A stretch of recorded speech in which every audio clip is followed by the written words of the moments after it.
Kidal est une ville isolée, immense et extrêmement difficile à tenir militairement sur la durée.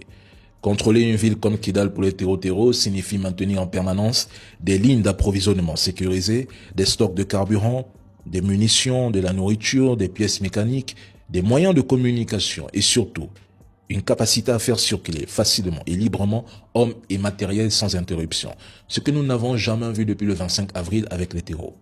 Les lignes de ravitaillement autour de Kidal passent par des zones vulnérables et très exposées. Que ce soit vers Gao, Tessalit ou les axes menant vers la frontière algérienne, aucun corridor n'est totalement sécurisé pour les groupes terreaux. Ils sont lourdement frappés par l'aviation malienne. Ils n'ont aucun contrôle de l'espace aérien, n'ont aucune défense anti-aérienne et sans maîtrise durable des routes et des points logistiques.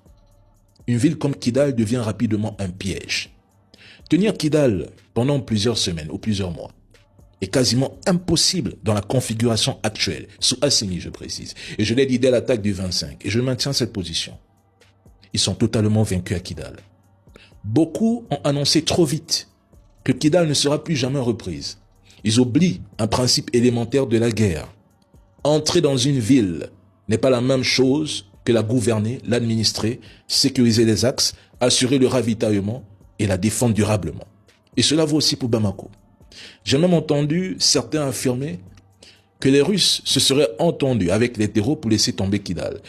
J'en déduis que si les terreaux prenaient le pouvoir, beaucoup de ceux qui prétendent soutenir la transition abandonneraient immédiatement leur position pour se rallier aux terreaux et aux opposants corrompus ou vendus.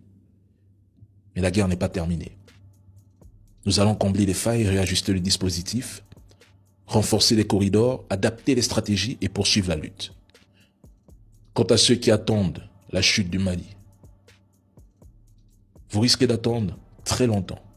Vous allez même peut-être vieillir, peut-être attendre une autre vie. Pourquoi pas? C'est possible.